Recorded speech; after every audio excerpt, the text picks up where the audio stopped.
Nous avons accusé beaucoup de retard aujourd'hui, n'est-ce pas? Et ce n'est pas bien, ok? En ce qui concerne le travail de Dieu, nous devons toujours mettre le travail de Dieu en priorité, ok? Dans notre vie, parce que c'est lui qui nous bénit. Depuis que j'ai donné ma vie au Seigneur, je ne me rappelle pas que je suis arrivé à l'église en retard une seule fois. Ok, j'ai commencé à ouvrir l'église, je ne me rappelle même plus en quelle année. J'étais toujours le premier à l'église, n'est-ce pas? Le premier, hein, j'étais toujours premier à l'église, n'est-ce pas? Premier à l'église. Et c'est comme cela. Et aujourd'hui, je suis toujours... non, le frère Olivier arrive souvent avant moi. Donc ici, là, je ne suis pas le premier. Le frère Olivier arrive souvent le premier.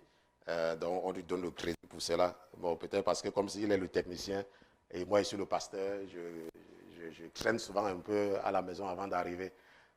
Nous avons commencé depuis quelques semaines avec une série d'enseignements que nous allons terminer aujourd'hui. Ok, nous allons terminer aujourd'hui avec le péché des captifs.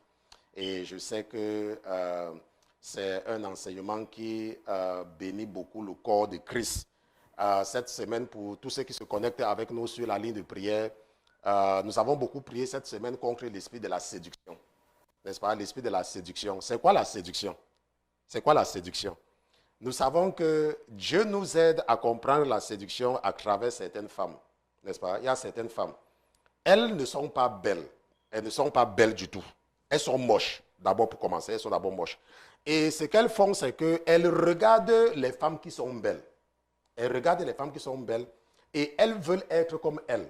Et elles mettent, n'est-ce pas, les fonds de teint, les rouges à lèvres, les choses. Elles portent même les cheveux des morts, les faux cheveux, n'est-ce pas? Les cheveux qui ne leur appartiennent pas. Les cheveux qu'on a sacrifiés aux divinités indiennes, n'est-ce pas? On appelle ça mèche naturelle. Mais en fait, ce sont des malédictions. Et ce qu'elles font, c'est quoi? C'est qu'elles regardent la photo d'une femme qui est naturellement belle avec ses cheveux et qui est blanche ou alors qui a un teint clair. Et elle part maintenant, elle prend la poudre, elle met sur sa face parce qu'elle veut avoir un teint clair. Comme elle a les cheveux crépus, en tant qu'une femme noire, elle va donc prendre les cheveux d'une autre femme pour mettre sur sa tête. Maintenant, ce qui se passe, c'est quoi? Son intention, c'est de séduire. Ok, son intention, c'est de séduire. Donc, maintenant, ça veut donc dire que quoi? C'est donc quoi la séduction? La séduction, c'est que quelqu'un peut utiliser un moyen pour te convaincre. N'est-ce pas? Quelqu'un utilise un moyen pour t'amener à avoir une opinion, n'est-ce pas, différente sur quelqu'un ou bien sur lui ou bien sur elle. C'est ça la séduction. Ok? Et nous avons beaucoup prié cette semaine contre l'esprit de la séduction. Et j'ai pris l'exemple de quelqu'un qui est en train d'appeler les gens pour leur demander quelle est la doctrine du pasteur Christian. Mais si vous partez sur YouTube maintenant, le pasteur Christian est en direct, non? Donc si véritablement la personne veut connaître ce que je prêche, qu'est-ce que la personne va faire? La personne va se connecter et la personne va écouter. Donc lorsque la personne vient dire que, oh, mon frère Emmanuel, qu'est-ce que le pasteur Christian prêche? Ça veut dire que quoi? Ça veut dire qu'il veut te corrompre. Ça veut dire qu'il est en train d'utiliser un moyen pour te faire croire que ce que le pasteur Christian prêche, ce n'est pas... Alors que si ses intentions sont sincères, s'il est honnête, il va lui-même aller écouter sans venir demander à quelqu'un. Donc nous avons donc mis les gens en garde contre l'esprit de la séduction. Parce que moi, je ne peux pas aller demander à quelqu'un ce qu'un pasteur prêche.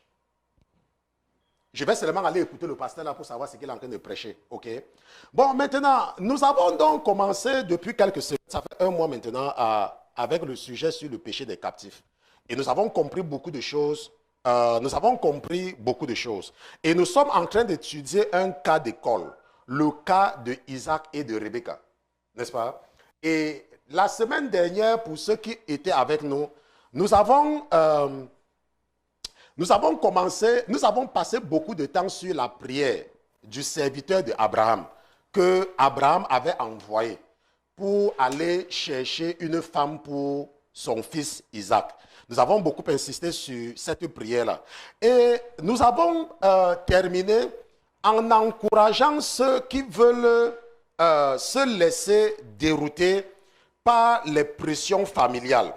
Parce que vous savez qu'en Afrique, je m'adresse toujours à la communauté africaine parce que c'est beaucoup plus d'Africains qui m'écoutent, n'est-ce pas? Lorsqu'un couple vient de se marier, et qu'après 1 an, il n'y a pas d'enfant, la pression commence. N'est-ce pas? On commence à mettre la pression sur l'homme. La famille de l'homme commence à dire que mais ta femme là, elle n'accouche pas ou bien quoi.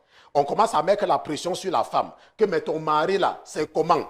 Il dort seulement dehors ou bien quand il rentre, il ne dort pas. N'est-ce pas? C'est ce qui se passe. Et comme le frère Pierre est en congé, parce que c'est la période des vacances ici aux États-Unis, et c'est normal qu'une personne prenne les congés, n'est-ce pas? Je ne sais pas, je serai obligé de lire moi-même les passages. Allons un peu dans le livre de la Genèse, Genèse chapitre 25. Genèse chapitre 25. Regardons un peu à partir du verset 20, n'est-ce pas? Parce que c'est juste un rappel, hein? J'ai parlé de ça la dernière fois. Donc, Genèse chapitre 25, si nous regardons à partir du verset 20, qu'est-ce que la Bible dit? La Bible dit que Isaac, ok, si nous regardons très bien, la Bible dit que Isaac était âgé de 40 ans quand il épousa Rebecca, fille de Bethuel, l'araméen de Padam Aram, sœur de Laban, l'araméen, ok? La Bible dit qu'il était âgé de 40 ans. Et la Bible dit que quoi? Que Isaac pria instamment l'Éternel pour sa femme, Rebecca, car elle était stérile. Et l'Éternel fut fléchi par ses prières et Rebecca, sa femme, conçut. Mais si nous regardons bien, et c'est là où nous sommes partis la dernière fois, si nous descendons jusqu'au verset, je ne sais pas c'est quel verset là où nous sommes descendus. Ça devait être le verset 26. Ok?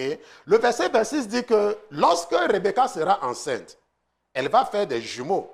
Et la Bible dit que, et après cela, après le premier, sortit son frère et sa main tenait le tendon d'Ésaü.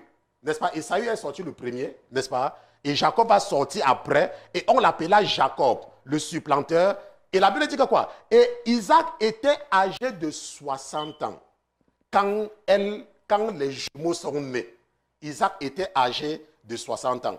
Et nous avons donc compris que si on nous dit qu'il s'est marié à 40 ans, ok?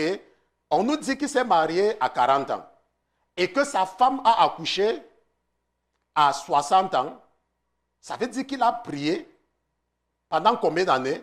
Il a prié pendant 20 ans. Pendant 20 ans, ils s'étaient mariés sans enfant. Mais est-ce qu'il a abandonné sa femme?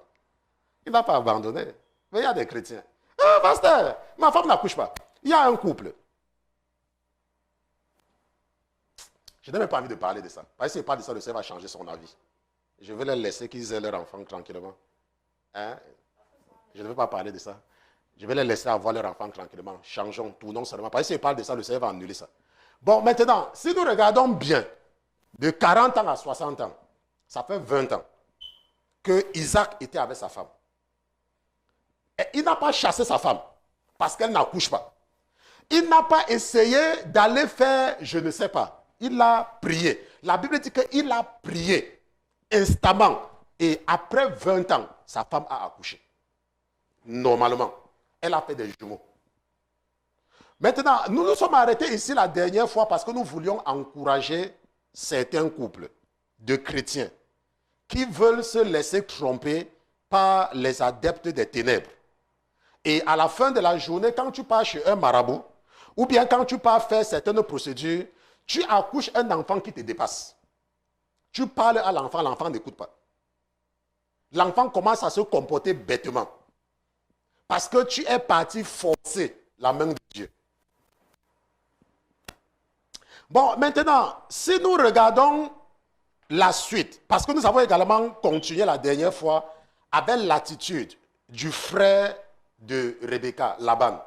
Nous avons vu que c'est quelqu'un dont les yeux étaient sur les intérêts, n'est-ce pas? Je ne vais pas revenir là-dessus, parce que nous avons vu ça la dernière fois.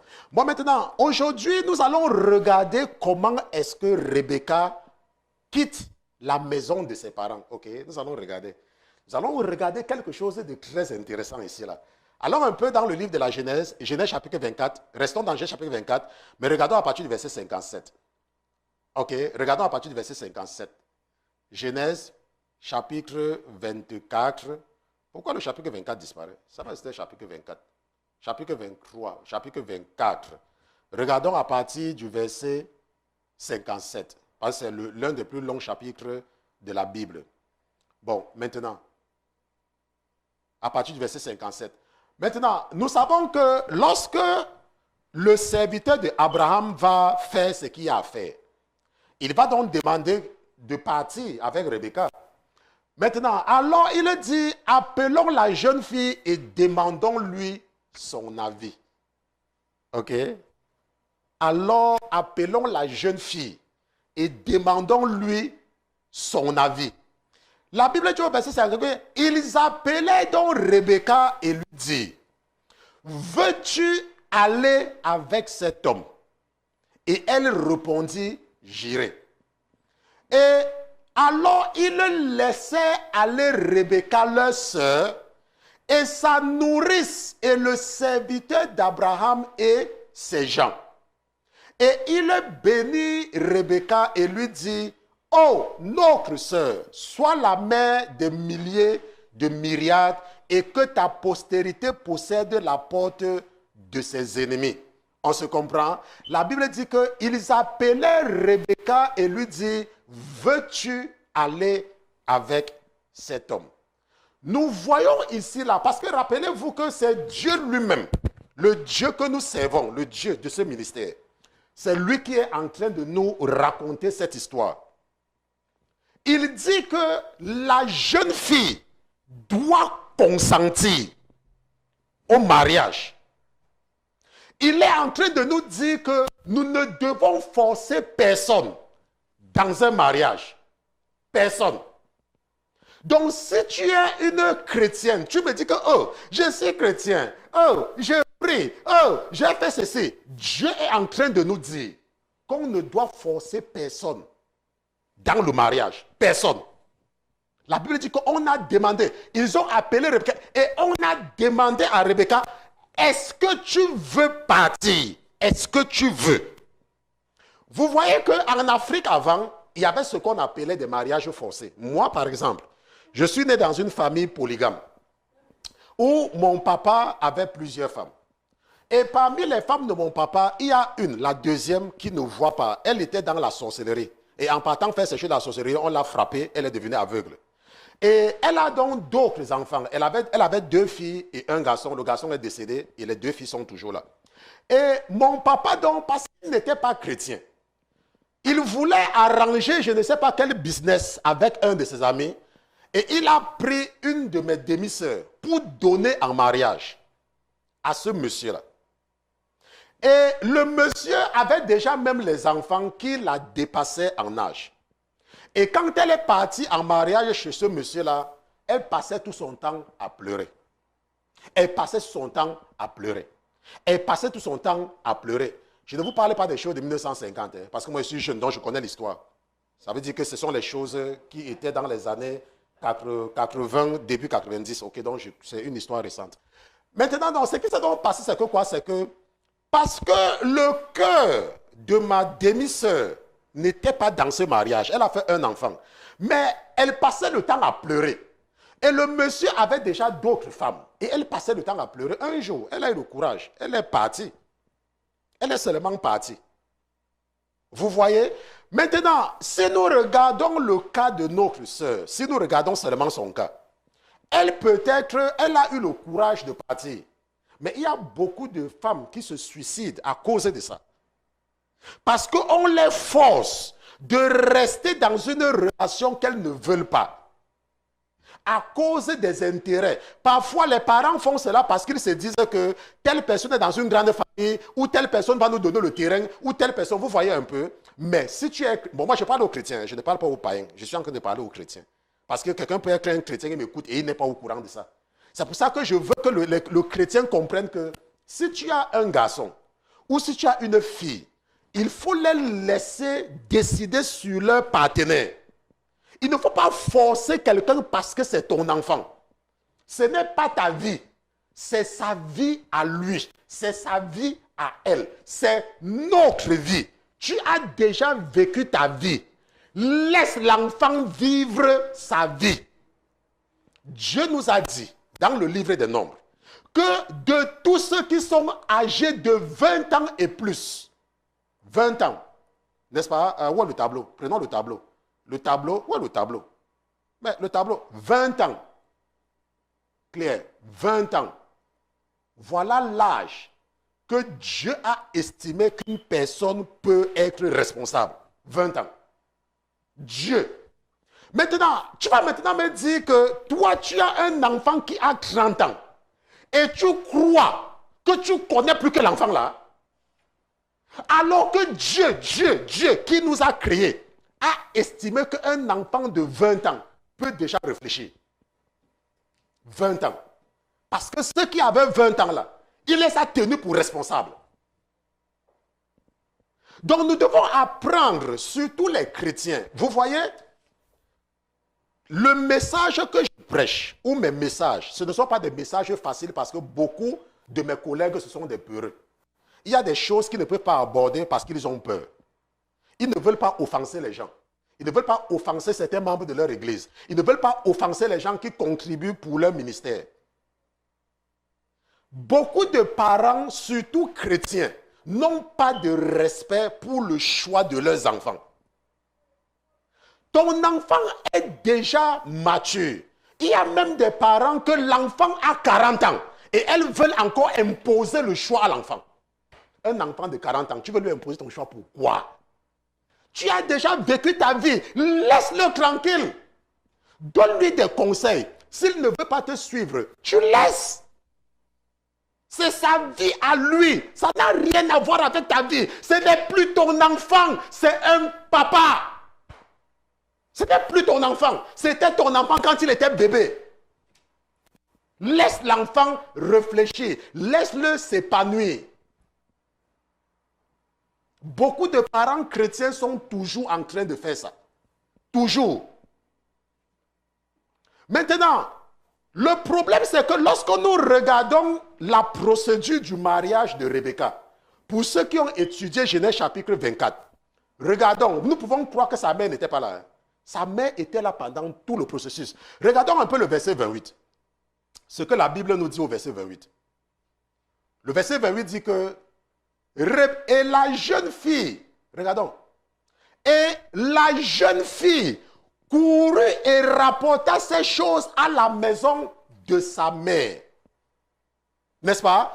Et, si nous regardons le verset 55, descendons au verset 55, peut-être quelqu'un ne comprend pas, peut-être quelqu'un va dire que c'est seulement que la maison de sa mère. La Bible dit que, et son frère et sa mère, dit que la jeune fille demeure avec nous quelques jours, une dizaine, puis elle s'en ira. Et son frère et sa mère dit, sa mère est là, non? Vous avez entendu sa mère, que ça, vous avez vu sa mère venir se mettre partout dedans.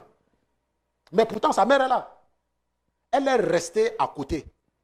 Elle a certainement donné les conseils à sa fille, quand sa fille a couru, venue lui dire que, oh maman, il y a peut-être un jeune garçon là qui est venu me parler. Sa mère lui a donné. Vous avez vu sa mère venir se placer devant l'homme là pour demander quelque chose. Sa mère n'était pas quelque part là-dedans. C'était son frère et son père. Je dis ça parce qu'il y a des femmes. Venez voir quelque chose dans les familles africaines. Je dis que venez voir quelque chose.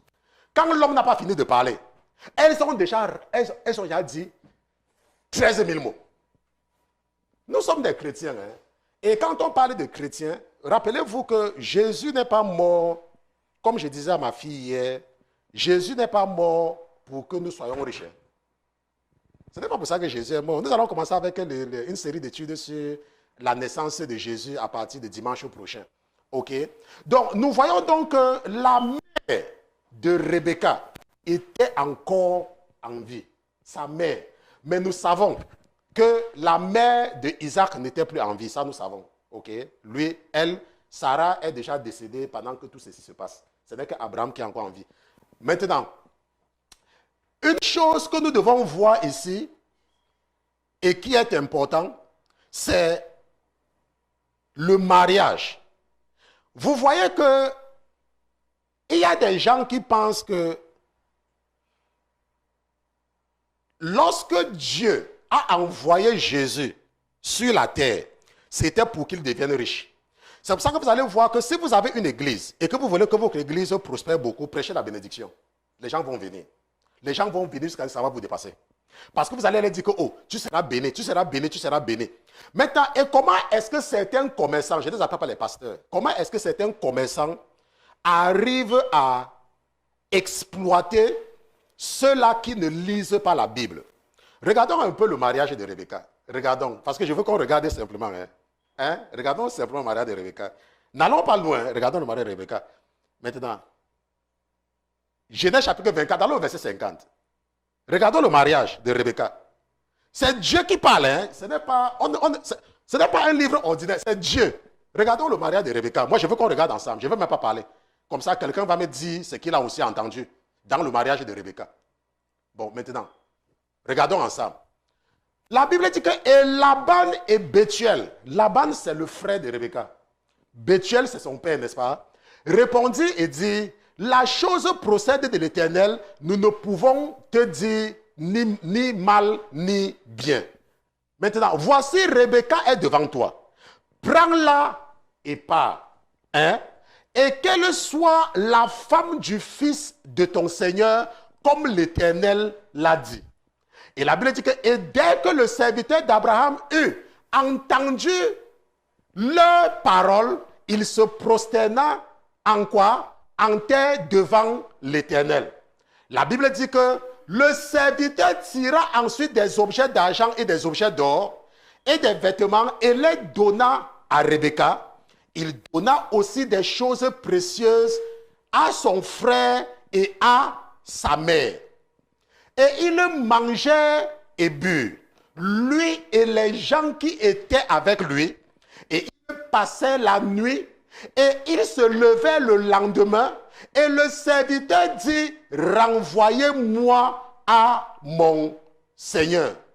N'est-ce pas? Renvoyez-moi à mon Seigneur. Maintenant, vous avez vu l'église ici dedans? Vous avez vu un pasteur ici dedans? Vous avez vu le pasteur dedans? Vous avez vu le maire dedans? Le maire, vous avez vu un maire dedans? Le frère, n'est-ce pas? Et le père, la famille de la fille. Vous avez vu un pasteur ici dedans? Oh, nous allons bénir notre nation à l'église, machin, machin, machin. Le mariage, et ça je l'ai enseigné depuis des années, le mariage c'est une question de famille. C'est le père de la fille et la famille de la fille qui donne la fille en mariage. Les histoires que je me marie à l'église sont des conneries. Ce n'est que de l'escroquerie. Ça n'a rien de biblique. Tu ne peux pas dire que je suis marié, je suis parti à l'église pour me marier. Ça ne veut rien dire. Tu peux partir te marier à l'église, mais c'est rien. Dieu peut regarder ça. Mais le mariage qui est important devant Dieu, c'est le consentement de la famille de la femme. C'est tout ce qui est important. Les histoires que je parle à l'église pour me marier. Oh, je vais me marier à l'église. Je vais me marier à l'église. Je vais me marier à l'église. Vous avez vu, on a parlé de sacrificateur ici. C'est la Bible. Hein? C'est la Bible. On ne parle pas de sacrificateur ici. On parle du père, on parle du frère, on parle de la mère et on parle de la dot. Maintenant, j'avais posé la question un jour à l'esprit qui m'inspire que pourquoi la dot? Pourquoi est-ce que Dieu a instauré la dot? Parce que c'est une question que j'avais posée à l'esprit. Dieu n'a pas instauré la dot pour vendre quelqu'un. Ce n'est pas ça l'objet de la dot. Selon la réponse que j'avais reçue, la dot est une marque de reconnaissance. Parce que imaginez que quelqu'un a élevé sa fille, quelqu'un a pris le temps sur un enfant. Et toi tu dis, oh, je veux ta fille comme femme, je veux l'épouser. Dieu met ça pour que tu ne dois pas seulement venir la prendre comme si elle était aussi tombée du ciel. Tu dois marquer ta reconnaissance. Tu dois reconnaître quand même aux gens-là qui se sont occupés d'elle. Tu vois? Et maintenant, ces gens-là peuvent dire que non. On voit que tu n'as rien. Prends-la, tu pars avec. C'est pour cela qu'on ne voit pas un prix ici. La Bible dit que le serviteur d'Abraham va seulement donner quelques objets de valeur à la fille, à son frère, à sa mère, certainement au père aussi. Ok, par extrapolation, nous pouvons aussi affirmer, n'est-ce pas, cela. Mais ce que je voulais faire ressortir ici surtout, c'est que le mariage de Rebecca, pas seulement Rebecca, le mariage même de qui? De Jacob. Vous avez entendu qu'il y avait un pasteur qui est venu prier pour le mariage là? J'apprends que dans certaines églises, si tu veux te marier, tu dois partir payer un certain montant. Après, on programme ton mariage pour célébrer ton mariage. C'est comme ça que Dieu va faire ton mariage. Laisse-moi te dire, les pasteurs n'ont rien à voir dans les mariages. Tu peux te marier à l'église dans le cas où tu veux que Dieu soit témoin de ton mariage. C'est tout. Mais ça ne veut pas dire que si tu ne pars pas te marier à l'église, ton mariage n'est pas valable. Puisqu'il n'y a aucun mariage dans la Bible qu'on a invité un sacrificateur. Il n'y en a pas. Et moi, je connais la Bible de la Genèse jusqu'à l'Apocalypse. Il n'y en a pas. Un seul exemple, il n'y en a pas. Maintenant, une chose que nous voulons également comprendre, c'est lorsque Rebecca quitte sa famille, Isaac est là-bas. Isaac n'est pas là. Je ne sais pas si quelqu'un a constaté qu'on voit que Isaac n'est pas là. Isaac n'est pas là, non? Parce qu'Abraham a dit qu'il ne veut même pas que Isaac parte là-bas. Donc, nous savons que Isaac n'est pas là. Maintenant, regardons un peu quelque chose, ensemble. Regardons quelque chose. Et cette fois-ci-là, on m'a demandé de prévenir seulement les jeunes filles. Donc, si toi, tu as une vieille maman, ça ne te concerne pas. OK, c'est pour les jeunes filles. OK. Allons un peu là-bas, là. 50, on était à 54, n'est-ce pas? Allons un peu au verset 63. Regardons quelque chose là-bas. Verset 63. Voilà comment les deux se rencontrent. Rappelez-vous qu'on l'a déjà doté. On l'a déjà pris. On est en train de l'amener maintenant vers son mari, n'est-ce pas? La Bible dit que Isaac sortit pour méditer dans les champs. Ça veut dire qu'il est parti prier. Vers le soir. Et levant les yeux, il regarda et voici que des chameaux arrivaient. La Bible dit que Rebecca leva aussi les yeux, vit Isaac et se jeta à bas du chameau. Car elle dit au serviteur, qui est cet homme-là qui vient dans les champs au-devant de nous? Et le serviteur répondit, c'est mon Seigneur. Et elle prit son voile et s'en couvrit. Et le serviteur raconta à Isaac toutes les choses qu'il avait faites. Alors Isaac mena Rebecca dans la tente de Sarah, sa mère. Et il prit Rebecca et elle fut sa femme. Et il l'aima. Et Isaac se consola après la mort de sa mère. C'est pour ça que vous dites que Sarah était déjà décédée quand son fils s'est marié. Vous pouvez regarder ça quand vous faites le calcul de l'âge, hein, n'est-ce pas? Si vous regardez qu'Abraham est mort à l'âge de 175 ans et Isaac avait 40 ans quand il se mariait, ça veut dire qu'à cette époque-là, Abraham avait 140 ans. Et la Bible nous dit que Sarah est morte à l'âge de 135 ans, n'est-ce pas? Donc elle était déjà morte. Okay? C'est comme ça qu'on lit la Bible. La Bible n'est pas forcément obligée de vous dire qu'il faut seulement faire les calculs des âges. Maintenant, qu'est-ce que nous constatons ici là? Vous savez qu'il y a les jeunes filles.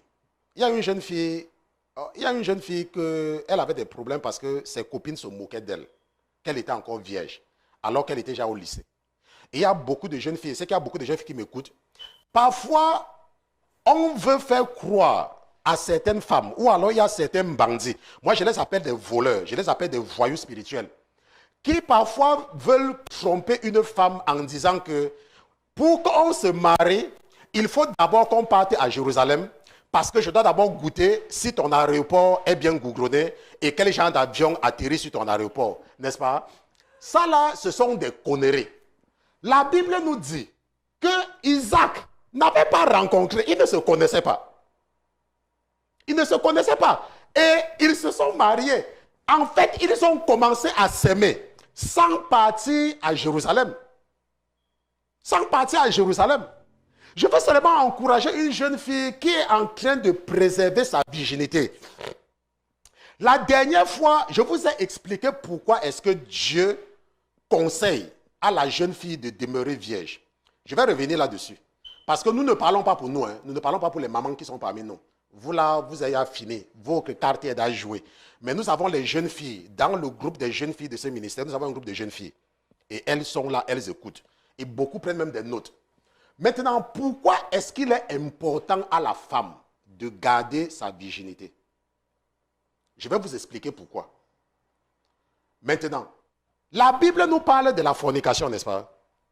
Mais beaucoup parmi nous qui sommes en Jésus maintenant, nous sommes des anciens fornicateurs, non? Est-ce que quand on était dans la fornication, on est mort?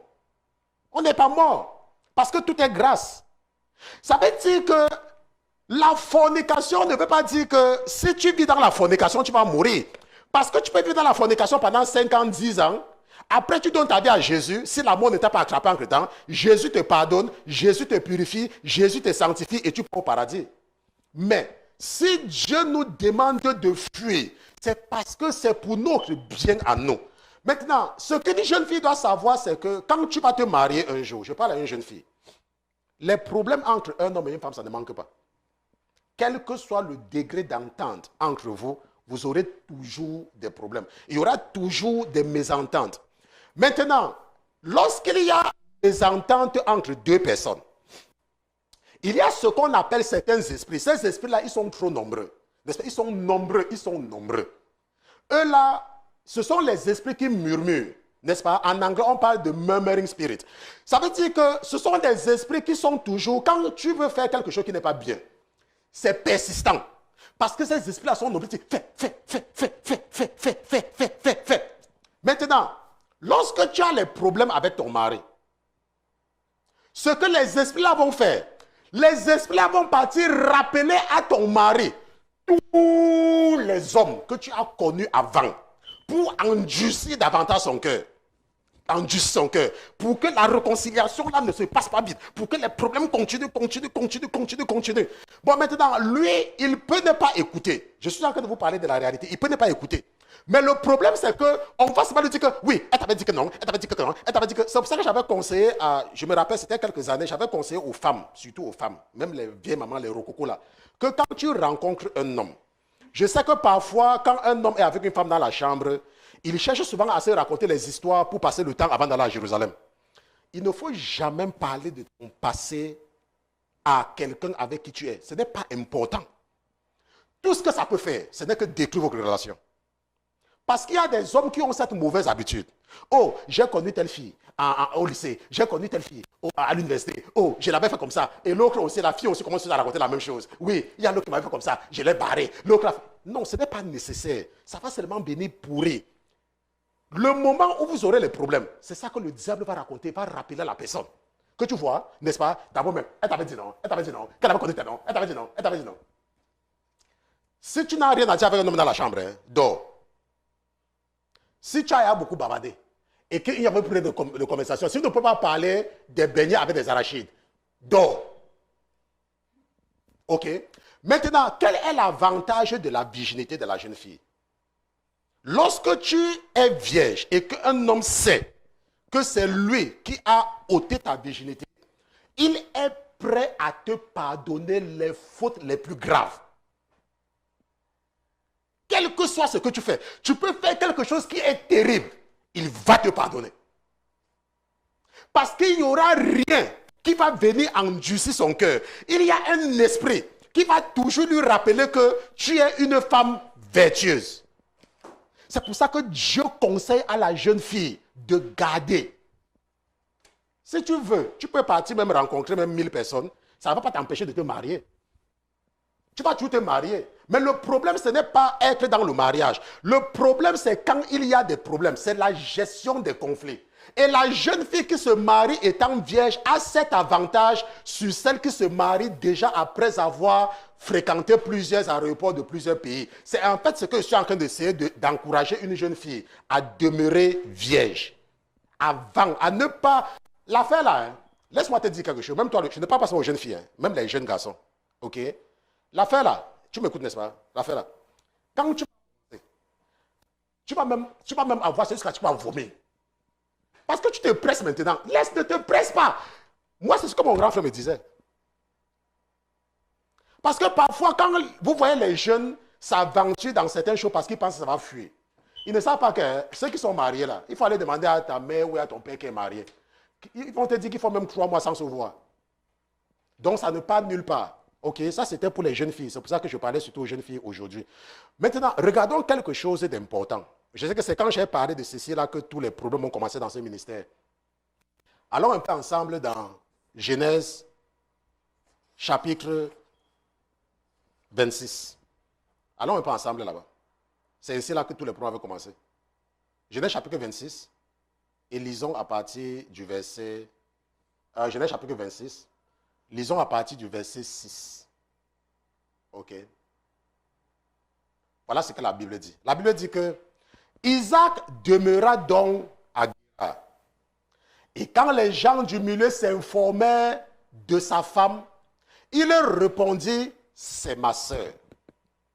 Car il craignait de dire, c'est ma femme.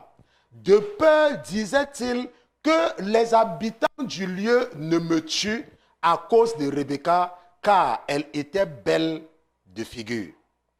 Or, il arriva, quand il eut passé un assez long temps, qu'Abimelech, roi des Philistins, regarda par la fenêtre et il vit Isaac qui jouait avec Rebecca, sa femme.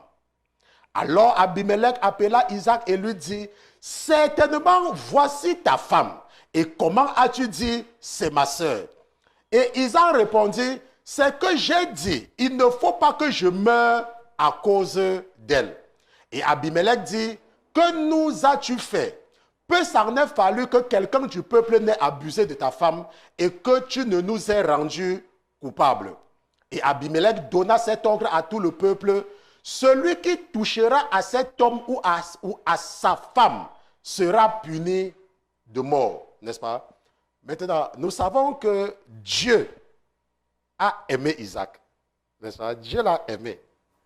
Dieu l'a aimé, non? Nous savons. Nous savons que Isaac, c'est le successeur d'Abraham. Et Isaac, c'est le père d'Ésaü et de Jacob. Et la Bible dit que quand Dieu va rencontrer Moïse au désert, il va lui dire que je suis le Dieu d'Abraham, d'Isaac et de Jacob. Et c'est comme ça que vous allez vous référer à moi d'éternité, de génération en génération. Qu'est-ce que je suis en train de vouloir amener quelqu'un à comprendre? Isaac a menti, non? Isaac, il a menti. Qu'il ait dit que c'était que je veux préserver ma vie ou que c'était n'importe quoi, le mensonge, c'est le mensonge. Mais Dieu ne l'a pas rejeté. C'est pour ça que je vous ai parlé de deux choses immuables. Et quand Dieu t'aime, il t'a aimé. Mais tu vas faire comment pour que Dieu t'aime si tu n'aimes pas le travail de Dieu? Tu vas faire comment est-ce pour que Dieu t'aime si tu viens à l'église en retard? David, Dieu a dit que j'ai trouvé dans la maison d'Isaïe quelqu'un selon mon cœur. David a pris la femme de quelqu'un, Dieu ne lui a rien fait. David, il a pris la femme de quelqu'un, Dieu ne lui a rien fait. Bali David, Dieu a fait quoi David? Rien. C'est l'enfant là qui a perdu sa vie. Mais David, lui, il est resté, il a vécu sa vie. Et Dieu dit après, mon serviteur David.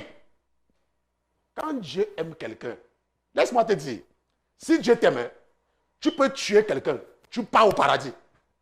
Parce que c'est lui qui va te demander de tuer la personne là. Le salut, ce n'est pas une question d'œuvre. Le salut, c'est la grâce. Ce n'est pas que j'ai fait ceci. Ce n'est pas que je ne fais pas ceci. Laisse-moi ça. Et Dieu fait ça parce qu'il ne veut pas que le cœur de certaines personnes gonfle. Si le salut n'était pas par la grâce, vous allez voir quand je suis venu dans le Seigneur, il y avait les femmes là qui portaient le foulard sur la tête. Elles disaient que c'est le voile, elles portaient le foulard. Donc pour elles, quand elles portaient le foulard, elles disaient que je suis dans la sanctification. Moi, il vient dans la sanctification. Il vient dans la, moi, je viens dans la sanctification. On dit que non, je mets le foulard, je ne porte pas le pantalon. Je viens dans la sanctification. Mais viens voir ce qu'il y a dans le cœur. Viens voir ce qu'il y a dans le cœur. Viens seulement voir ce qu'il y a dans le cœur. L'autre est venue. Elle a dit qu'elle est même partie en enfer. Elle a vu les femmes qui avaient porté le collant. Mais viens voir ce qu'elle parlait en mal de quelqu'un. Bon, maintenant, ça c'était une parenthèse. Mais le message le plus important, ici, là, je suis sûr que les hommes africains ne vont pas aimer ça. Mais nous allons quand même retourner là-bas. OK? Maintenant, quel est le message le plus important ici? La Bible dit au verset 8 que il arriva, quand il eut passé un assez long temps qu'Abimelech, roi des Philistins, regarda par la fenêtre et il vit Isaac qui jouait avec Rebecca. Isaac jouait avec Rebecca. La partie ici, là, je suis sûr qu'il y a les Africains, encore peut-être que 10 familles qui vont demander à leurs femmes de ne plus me suivre aujourd'hui. Parce que vous savez qu'il y a beaucoup d'hommes qui disent qu'il ne faut pas suivre le pasteur là. Il ne prêche pas bien. La Bible dit que Isaac jouait avec Rebecca. Pour les hommes africains, l'autre si, je vais expliquer avant qu'ils vont comprendre. Parce qu'ils sont en train de faire comme s'ils ne comprennent pas. Moi, je n'ai jamais vu mon père jouer avec ma mère. C'est pour ça que je suis en train de parler de ça. Les hommes africains, quand ils s'approchent d'une femme, s'ils jouent avec toi, c'est peut-être pour 30 secondes. Et le jeu là, c'est pour te montrer la direction de la chambre. Le jeu là, des 30 secondes là. Quelqu'un est en train de rire. Je dis que les 30 secondes de jeu là, c'est pour... Vous savez comment on a créé le poulet en Afrique là. On fait pour pousser dans la chambre, n'est-ce pas? Les hommes africains. Les hommes africains. Les hommes africains. Les hommes africains ne jouent pas avec leurs femmes. Il y a une femme qui a même dit à un pasteur que, pasteur, vous me demandez de jouer avec mon mari. Est-ce qu'il peut jouer? Dès qu'on va commencer là, je sais là, ça va finir. Vraiment. Les hommes africains apprenaient aussi à jouer seulement. Je dis, c'est même quoi le problème avec les hommes africains? Tu ne peux pas jouer avec ta femme? Non. Les hommes africains, nous sommes en train de rire, mais c'est sérieux. C'est pour cela que vous allez voir que les hommes africains, ils ne voient pas la femme en tant que partenaire. Vous connaissez le langage courant des hommes africains, non? Comment ils appellent les femmes? Comment ils appellent leurs femmes? Je sais qu'une personne va me donner la réponse. Comment les hommes africains appellent leurs femmes? Je commence. Ça commence par LA. Quelle est la prochaine lettre? Comment les hommes africains appellent leurs femmes? La mère de mes enfants. Voilà comment les hommes africains appellent leurs femmes. C'est comme ça que les hommes africains appellent leurs femmes. La mère de mes enfants. Vous connaissez comment les hommes africains demandent le mariage à une femme? Je veux que tu sois. Je veux que tu sois. Je veux que tu sois la mère de mes enfants. Voilà comment les hommes africains demandent la main à une femme africaine. La Bible nous dit que Rebecca, Isaac et Rebecca, ils jouaient. Le mariage n'est pas synonyme de sexe. Je le dis parce qu'il y a beaucoup de personnes, parfois même dans le corps de Christ. Je ne vous parle pas de ce que j'ai lu quelque part. Je vous ai dit que moi j'ai la grâce de parler par expérience. Ok? Le mariage ne se limite pas au sexe. Parce qu'il y a des gens, même quand nous sommes en train de jeûner, filles comme garçons, hommes comme femmes, je ne parle pas seulement des femmes. Parce que parfois, vous croyez que ce sont des hommes. Il y a aussi des femmes parmi. Venez voir le dimanche du dernier jeûne. Venez demander au pasteur qu'est-ce qui se passe. Venez seulement voir. Venez demander au pasteur le dimanche du dernier jeûne. Ah papa! Je dis que même les femmes, je ne parle pas seulement des hommes, même les femmes, viennent un peu faire l'erreur que quand le pasteur a prié, que ok, Seigneur, je te remercie que tu nous as soutenus tout au long de la semaine. Oh papa, merci d'avoir béni tes enfants. Amen. Je déclare le jeûne terminé. Maintenant, nous allons manger, machin, un truc. Tu vois l'autre d'abord, avant de venir à l'église, d'abord qu'on avait acheté d'abord un nouveau sous-vêtement. Attends alors le soir à la maison. Fais comme ça, tu arrives à la maison. Tu fais comme tu veux dormir. C'est là où tu vas voir quelque chose. Arrive à la maison le jour là. Tu fais comme si tu veux dormir. C'est là où tu vas voir quelque chose. Je ne parle pas seulement des hommes. Hein. Je parle des femmes. Ça veut dire que quoi? Ça veut dire que il y a des gens qui pensent que être avec une personne, c'est pour satisfaire les besoins physiologiques. La femme de quelqu'un, c'est son partenaire. La femme de quelqu'un, c'est son aide. La Bible dit que Dieu avait amené Ève à Adam. Et Adam a dit, voici celle qui est os de mes os et chair de ma chair. À aucun moment, Adam n'avait regardé Ève comme une personne qui devait travailler pour qu'il mange. Adam avait chéri Ève à partir du premier instant. Ta femme n'est pas ton esclave. ta femme, c'est ton partenaire. Ce n'est que pour mettre l'ordre que Dieu a dit que l'homme est le chef de la femme. Et je vais vous expliquer pourquoi. Tu travailles, non? Tu travailles. Non, le frère Emmanuel travaille. Tu travailles, non? Tu as un chef, non? Est-ce que le fait qu'il soit ton chef veut dire qu'il a un droit plus que toi? Il n'a aucun droit plus que toi. Il est seulement ton chef parce qu'il faut un certain ordre. La preuve, il y a des gens que parfois, ils ont des sociétés, les sociétés ferment et ils commencent maintenant à travailler pour quelqu'un d'autre. Le fait que la Bible dit que l'homme est le chef de la femme ne veut pas dire que l'homme a plus de droits que la femme. Ce n'est pas ce que ça veut dire. Ce n'est qu'un ordre qui est établi. L'homme, le mari n'a pas plus de droits que sa femme. La preuve, dans les pays des Blancs, tente seulement de forcer ta femme au lit, tu vas te retrouver en prison.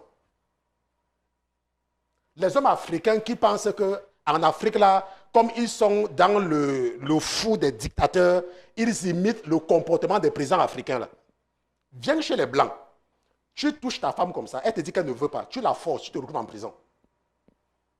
Tu vas dire que, oh, c'est ma femme, tu dois me donner. Parce qu'il y a certains hommes, pas seulement les hommes, certaines femmes aussi. Quand vous ne voulez pas, ils vous sortent un verset biblique qui dit que le corps de l'homme n'appartient pas à l'homme, ça appartient à sa femme. Le corps de la femme n'appartient à la femme, ça appartient à l'homme. Mais la Bible dit que tu dois aimer ta femme aussi. La Bible dit que tu dois te soumettre à ton mari aussi, n'est-ce pas? Le verset là ne tient plus. Mais ça tient seulement quand on a des problèmes physiologiques. La Bible nous dit que Rebecca et Isaac jouaient. Ils jouaient. Maintenant, et nous pouvons affirmer qu'ils ne jouaient pas dans la chambre. Parce que la Bible dit que quoi? Que Abimelech les a vus jouer. Abimelech. Maintenant, qu'est-ce qui se passe avec les couples africains? Quand le premier enfant vient, d'abord même que l'enfant, c'est ce qui est... Quand il n'y a pas l'enfant, déjà le mariage se gâte. Même les chrétiens. Et quand l'enfant vient, le mariage est maintenant fini.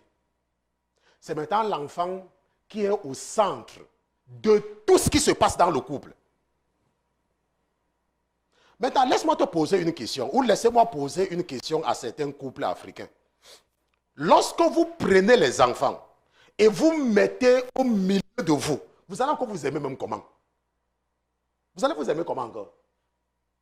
On ne peut rien faire sans parler des enfants. On ne peut rien faire sans parler des enfants. On ne peut rien faire sans parler des enfants. On ne peut rien faire sans parler des enfants. Laisse-moi te dire, les enfants pour qui vous croyez que votre vie se limite autour de ça, quand ils vont grandir, ils vont vous abandonner.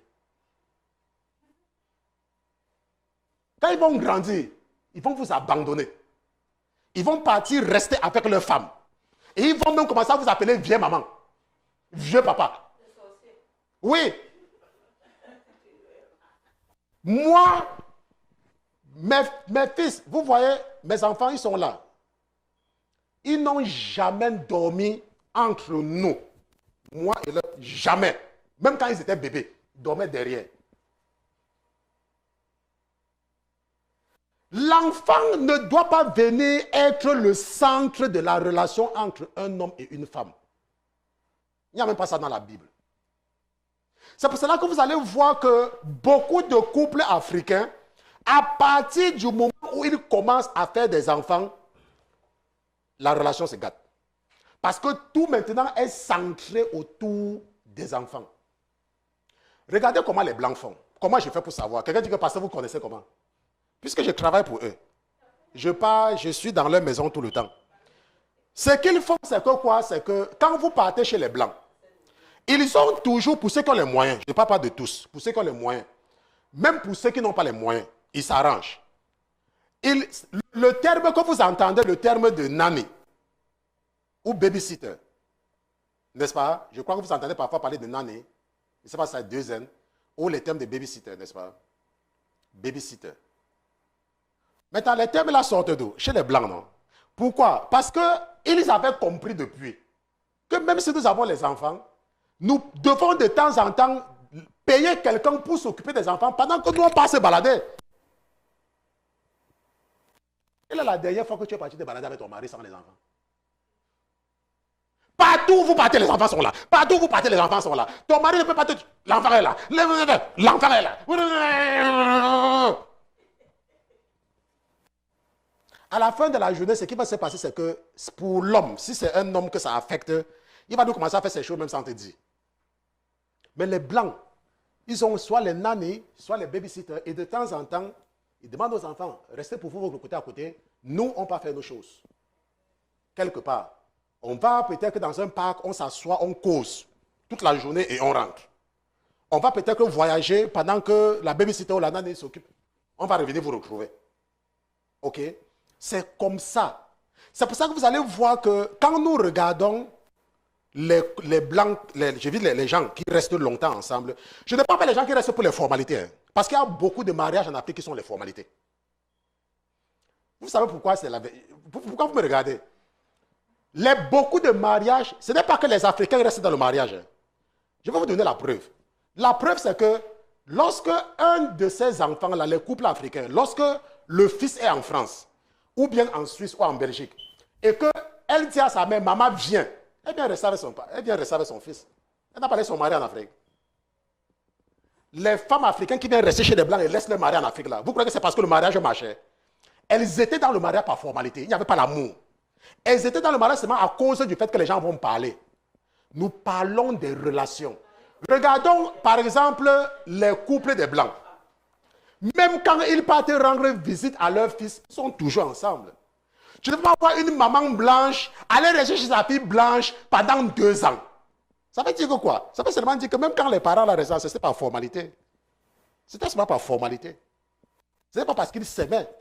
C'était seulement par formalité. Il y a beaucoup de gens qui restent ensemble seulement par formalité. Ce n'est pas qu'il y a l'amour. À un moment donné, parfois, nos mamans restaient dans le mariage à cause des contraintes financières. Même comme elles ne ressentaient plus rien pour l'homme, parce qu'elles ne pouvaient pas, elles n'avaient pas le choix. Quand l'homme avait des problèmes, il venait se satisfaire, il partait. Après un temps, on se rend compte que le ventre est gros, elle accouche encore et le cycle recommençait. C'est comme ça qu'elle faisait les enfants, faisait les enfants, faisait les enfants.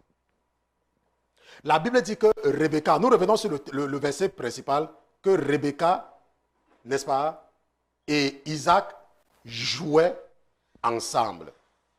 Donc, les couples doivent apprendre à jouer ensemble. Vous devez jouer. Il faut jouer, apprendre à jouer. Bon, on me dit que les femmes, elles peuvent jouer. C'est surtout les hommes africains. Ils ne savent pas jouer avec les femmes. Quand ils veulent jouer avec la femme, là, ils calculent que ce soit à côté de la chambre. Hein, joue. Même si vous êtes dans la chambre, vous pouvez seulement jouer. Qui vous a dit que quand un homme a vu une femme dans la chambre, il faut seulement aller à Jérusalem? Joue aussi seulement. Quelqu'un dit que pasteur, il va commencer à jouer à partir d'aujourd'hui seulement. Ta femme se rend compte que tu joues avec elle. Elle va aussi apprendre à jouer. Mais si elle se rend compte que chaque fois quand elle veut jouer, tu vas partir à Jérusalem. Quand tu veux commencer à jouer, fuis seulement. Parce que c'est là où ça va finir. Okay? Les hommes africains qui ne savent pas jouer là. Okay? Donc nous allons nous arrêter ici, nous allons prier. Et c'était, n'est-ce pas, la dernière partie de cette série d'enseignements sur le péché des captifs. Et ce que nous retenons dans la série d'enseignements sur le péché des captifs, c'est que Dieu ne veut pas l'intermariage. Dieu ne veut pas que ses enfants épousent les païens. Si tu es un chrétien, tu dois épouser seulement un chrétien. C'est ce que nous avons vu. Et nous avons vu que lorsqu'ils n'avaient pas écouté ce que Dieu avait dit, on les avait demandé de chasser leur partenaire. Et la Bible dit que même parmi ceux qui avaient chassé leur partenaire, il y avait également des sacrificateurs, ça veut dire que des pasteurs. Et nous avons compris que Dieu, c'est sa volonté qui est importante. Ce n'est pas ce que nous croyons. Quand il veut que nous fassions quelque chose, c'est vrai, les hommes vont vouloir définir leur logique, mais Dieu, c'est lui, et ce n'est que sa parole qui est importante. Nous avons également compris pendant cette série d'enseignements que la compréhension est importante parce que Dieu peut nous utiliser de n'importe quelle manière. Et l'une des choses également que nous avons vues en étudiant le cas de Rebecca et de Isaac, c'est qu'il est très important, n'est-ce pas, de comprendre le mariage selon Dieu.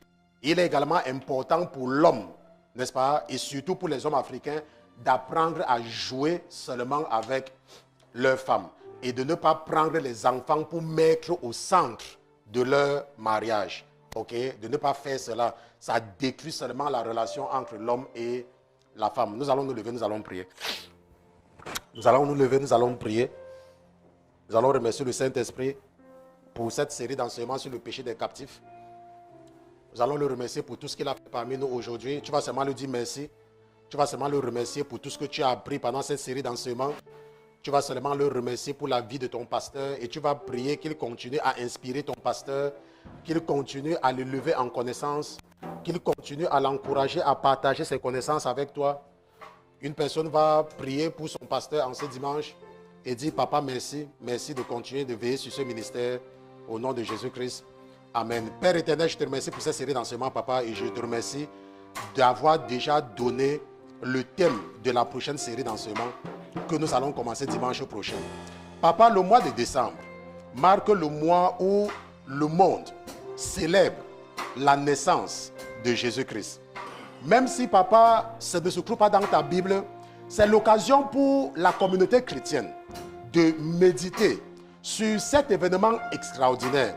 Je te supplie donc, papa, que tu inspires ton serviteur que je suis à pouvoir éduquer et à pouvoir amener tes enfants à comprendre que tu n'as pas envoyé ton fils unique sur la terre pour qu'ils deviennent des milliardaires et des millionnaires. Il y a une raison pour laquelle tu as envoyé ton fils. Papa, prépare ce que tes enfants doivent connaître et inspire-moi afin que je partage cela avec eux. Pour la seule gloire de ton Saint-Nom, au nom de Jésus-Christ. Amen. Amen. Allez.